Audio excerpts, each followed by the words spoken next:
Good morning. In today's video, I will be discussing about a question in Sociology, Paper 1, which was asked in 2020 UPSC Civil Service Examination. In fact, it is the first question of Paper 1 of Sociology 2020. The question is, how did the intellectual forces lead to the emergence of sociology? Discuss. Here in this video, I will be discussing the answer of the question, how to write the answer in IAS exam. First, you have to write what is the meaning of intellectual force. In my class, I have made a detailed discussion that particularly in Europe, intellectual force leads towards development of modernity. And what is the meaning of modernity? In my classroom teaching, I have made the things very crystal clear that modernity refers to the state of mind of a person as well as the state of affairs of a society, which can be explained on the basis of 5 important features or characteristics, namely spirit of freedom, critical consciousness, emancipatory quest, vertical mobility, and wide-ranging exposure. Out of these 5 important features of modernity, the critical consciousness is the most important factor because critical consciousness refers to an intellectual thought, an intellectual process which mounts pressure upon individual not to take the things for granted. Ask a question why related to a social practice. Critical consciousness promotes the idea that before accepting any social practice, you ask a question to yourself on the basis of logic whether the social practice is quite consistent with the principle of logic. If the social practice can be explained on the basis of logic, then you have to accept it. If the social practice cannot be explained on the basis of logic, then you have to reject the social practice. So, critical consciousness says, don't take the things for granted. Ask a question why. Accordingly, you decide whether to accept a social practice or not. So, this intellectual force which developed in Europe that eventually contributed for emergence of sociology, particularly in 19th century. And in my classroom, I made a detailed discussion. Here just I am making a brief analysis of all these things. Because of these intellectual factors, in Europe, lots of transformation took place. For example, because of the development of modernity, Enlightenment movement was organized in Europe. Reacting to Enlightenment movement, certain conservative people associated with church, they also developed counter-Enlightenment movement. And Enlightenment movement gave emphasis on explaining the social event in terms of cause and effect relationship. So in this way, there is a connection between Enlightenment movement and sociology because the success of Enlightenment movement contributed for development of scientific approach in sociology, that is called positivism. Then second is counter-Enlightenment movement. A group of people associated with church, namely Louis de Bonald and Joseph Maistre, they started thinking that Logical explanation of everything is not possible. If science grows, religion would be at stake. Religious practices will be challenged. Right now, they oppose the Enlightenment movement. And they organized a movement that is called Counter-Enlightenment Movement. Counter-Enlightenment Movement literally wanted for restoration of stability in social life. Restoration of stability in social life. So, in this way, Counter-Enlightenment Movement has also a contribution for development of a perspective in sociology that is called functionalism. I have made a detailed discussion in my class that functionalism constitutes a way of analyzing the society by which it is thought that every element of society is having a positive contribution for the society and a drastic change in social life is not necessary. Counter-Enlightenment contribution to sociology is the growth and development of functionalism. Next is French Revolution.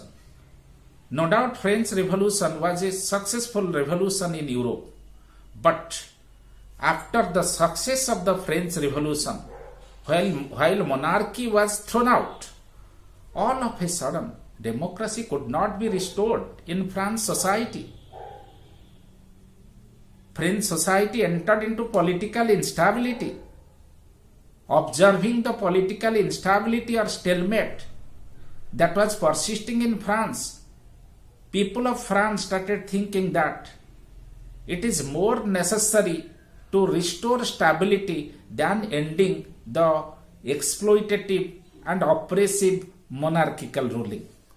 While they started thinking like this, their thought eventually contributed for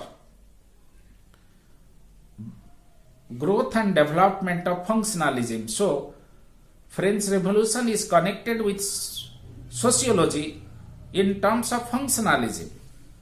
Then you come to next force of change, that is Industrial Revolution. You know, particularly Britain was the leader of Industrial Revolution. So, due to Industrial Revolution, standard of living of the people in Europe in general and Britain in particular started growing and increasing. But Industrial Revolution, being a process of change, has positive consequences as well as negative consequences. The negative consequences of Industrial Revolution captivated attention of Karl Marx. What are the negative consequences? In industry, the workers were forced to work for a long period of time in an unhygienic and unhealthy ambience. Apart from that, they were provided less wage. More work was demanded from them. At that point of time, trade union was not developed and not so strong the way it is today. So, workers became the victim of exploitation. Worker experienced poverty. Worker became a victim of alienation. This suffering, this predicament, this problem of industrial worker eventually attracted the attention of Karl Marx, and at this juncture of time in sociology a perspective was developed that is called Marxist perspective, a part of the conflict perspective. So obviously the sociology of class and class struggle, the sociology of alienation, the sociology of Marxism, all these things grew because of Industrial Revolution in France, in Europe. Then the next process of change which took place because of intellectual forces in Europe is urbanization. Urbanization refers to a process of socio-economic change by which towns and cities started growing in different parts of the entire Europe, and with the passage of time also in the whole world. So urban areas grew. You know, urban areas can provide better scope of employment. keeping in mind how to get better source of employment. Many people from rural areas right now migrated into urban areas. But as they could not get job, they started living in slums. Slum areas are full of problems. Slum areas are the areas of darkness and despair. In slum, there is no proper drinking water facility. In slum, there is no proper toilet facilities. In slum, there is no basic amenities of life which are provided. So, apart from that, while urbanization grew, in urban area also, rate of crime also grew. So, this negative aspect of urban area that eventually contributed for development of something in sociology that is called criminology. What is criminology? The systematic study about crime and how to reduce the rate of crime in society. That is called criminology. Even in American sociology, also a school of thought developed related to sociology that is called Chicago School of Sociology. Chicago School of Sociology has the objective how to reduce the problems of the slum, how to provide basic facilities to the slum dwellers. It thinks not to uproot the slum but to upgrade the living condition of the slum dwellers. With the passage of time, because of the intellectual forces developed in Europe, women's movement was also organized.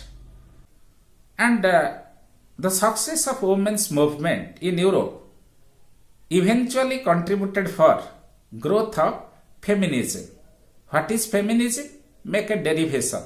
Feminine plus ism, that is called feminism. Feminine is a gender related to women.